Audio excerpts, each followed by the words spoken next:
Kwa majina anaitwa MC Jonas Mauga almaarufu MC Mama Anise wa ukweli, lakini hapa nipo kama katibu wa sikukuu ya wanawake.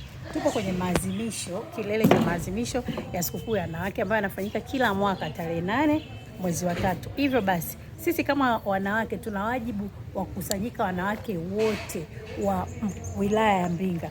Nipo hapa kwa ajili ya hamasa. Kina mama popote mlipo duniani, tuna siku 366, lakini hizi iliyopo mmoja imetengwa kwa ajili yetu. Basi nawaomba kina mama wote tujumuike pamoja.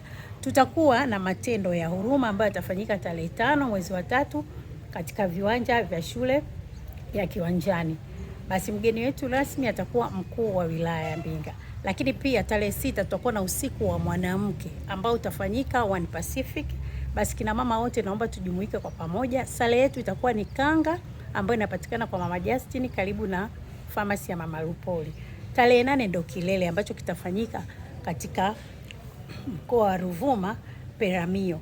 Kuna sale ya kitenge. Kwa kina mama wote tunaomba kwa vitongoji vyote wa huko kwetu wilaya ya Mbinga. Naamini kabisa wanawake tunaweza, na wanawake ni jeshi kubwa, wajasiriamali, wamama wa masokoni, wote. Yani kama wewe ni mwanamke siku hiyo naomba usikose. Sasa hivi tupo katika kuendelea na vikao ambavyo vinaendelea kwa ajili ya usiku wa mwanamke. Tupo na afisa maendeleo wa jamii, yupo hapa Cecilia Mbata. Nafikiri atakuja hapa na yeye aeleze machache ambayo yanaendelea, lakini kiukweli tunatamani wanawake wote wa wilaya hii tuwe pamoja, tushikamane ili swala hili liende pamoja. Kina mama oye! Asante. Kwa majina naitwa Cecilia Mbata, ni mkuu wa idara ya maendeleo ya jamii halmashauri ya mji wa Mbinga. Mambo yamewaka, mambo yametaradadi ndani ya siku ya wanawake duniani. Wanawake wote mnakaribishwa. Ewe mwanamke, ewe msichana, nyanyuka uungane na wanawake wenzio. Simama hima. Hapa MC wetu Mama Anise ameshaeleza ratiba nzima ilivyo. Mimi nielezee tutafakari uchumi wa sisi wanawake kuelekea siku ya wanawake duniani. Tuone namna gani tumefikia toka tarehe 8 mwezi wa 3 mwaka uliopita 25 na mpaka mwaka huu mwezi 26. Tumefanya nini kwenye ngazi za familia? Watoto tumewalea vipi? Malezi ya familia, uchumi ndani ya familia tumeuwekaje? Lakini pia tuna uwezeshaji wa wananchi kiuchumi ambapo tumetoa mikopo ya vikundi vya wanawake pamoja na wasichana. Hiyo ni namna gani Tanzania inaweza kufanya, namna gani ya kuwafikia wanawake katika kukuza uchumi na kipato chao. Tuna mikopo ya 7% inayotolewa na mabenki. Yote ni kuhakikisha kwamba mwanamke anafikiwa na anajikwamua kiuchumi. Mama Samia oye, naye ni mwanamke, tunaungana pamoja siku hiyo kuhakikisha wanawake wote hima mwanamke simama, tuungane tusherekee siku yetu.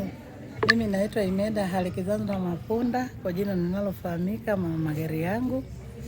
Ni diwani wa viti maalum, ninayelea kata 3, kata ya Mbinga A, kata ya Mbinga B na kata ya Matalawe. Ya mwanamke, napenda kuhamasisha akina mama wenzangu tukajitokeze kwa wingi. Pale tunajifunza mambo mengi mbalimbali yakiwemo mambo ya malezi kwenye familia, hasa watoto wetu. Kwa kipindi hiki sasa hizi ni jukumu letu sana kubwa, hasa kina mama, kuhamasisha vijana wetu tuwalee katika maadili mazuri, tukizingatia kwenye maadili sasa hizi tumemomonyoka sana. Ni jukumu letu sisi akina mama kulea watoto. Watoto sio akina baba, watoto wala tusichague watoto. Akina mama wengi wanapenda kuchagua watoto wa kiume na watoto wa kike. Kwenye maadili kuanzia watoto wa kike mpaka watoto wa kiume, maadili yameporomoka kiasi kikubwa. Kwa hivyo siku ya mwanamke tukikutana, ni vizuri tunaendelea tena kuhamasishana, tulee watoto wetu katika maadili yaliyokuwa mema.